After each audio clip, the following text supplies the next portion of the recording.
بسم الله بسم آب وولد ومنفس قدوس أحدو أملاك آمين.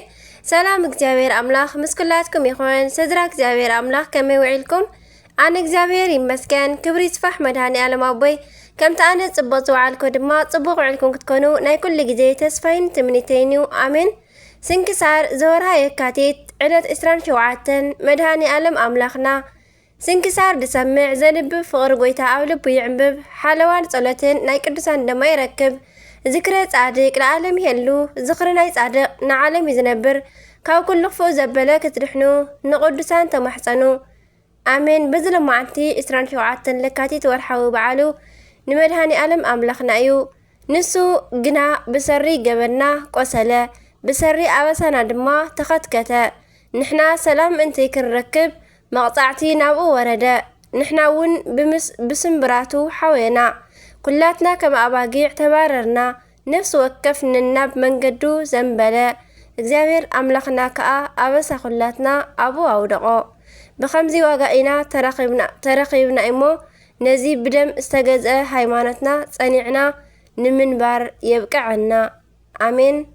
شرنت محرت لوهات نايمدهاني ألم أملخنا بس كلاتنا يخون آمين.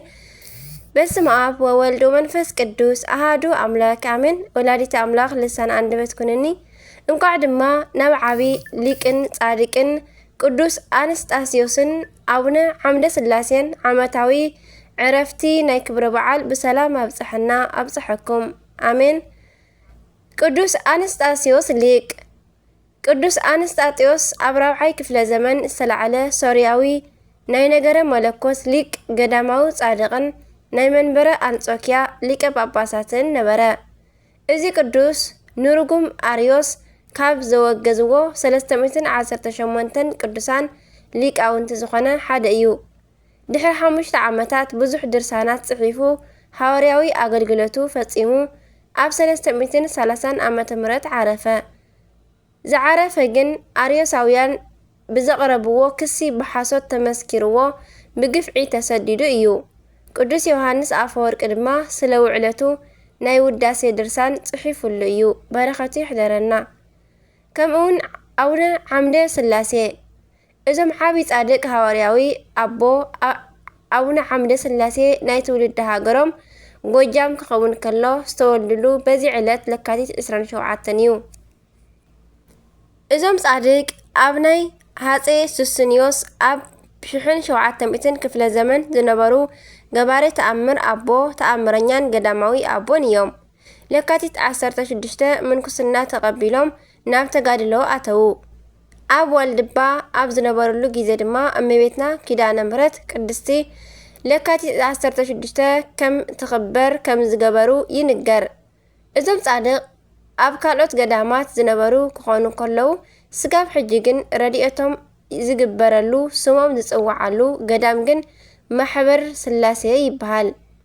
ስለ ጻድቅ ዓምደ ስላሴ ካብ ዝንገሩ ታሪኻት ቀዳሞት ዝሕዝ ስለ ተዋህዶ ተጣባቂ ምዃኖም እዩ። ኣብ 1603 ዓመተ ምህረት ጴጥሮስ ወይ ከዓ ፔድሮ ፓኤዝ ዝበሃል ካቶሊካዊ እሾኽ ናብ ሃገርና ኣትዩ ስለ ዝነበረ ንንጉስ ሱስንዮስ ካብ ተዋህዶ ኣውፅኦም።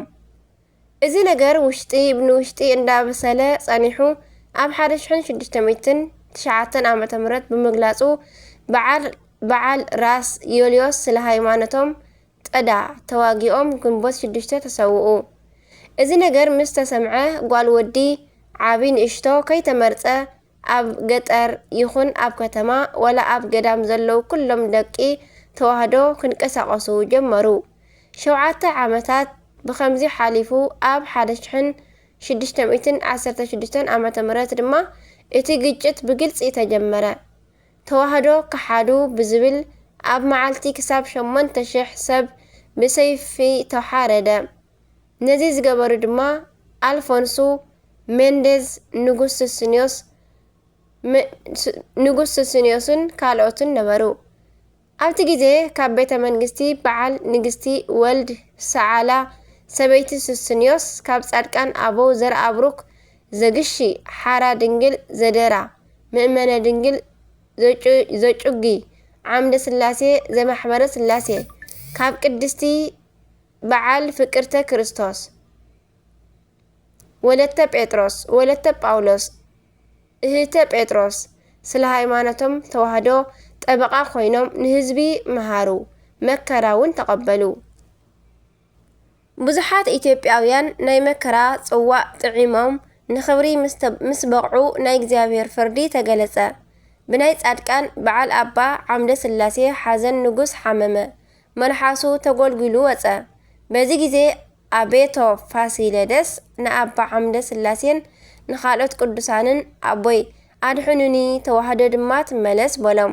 እዞም ጻድቕ ድማ ምስ ብጾቶም ጸልዮም ንንጉስ ኣድሓንዎ።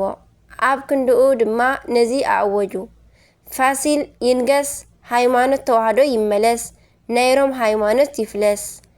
ድሕሪኡ ኣብ 1624 ዓ.ም ፋሲል ምስ ነገሰ ኣባ ዓምደ ስላሴ ንገዳሞም ብዙሕ ቦታ ሓጺሮም ብተጋድሎ ነቢሮም።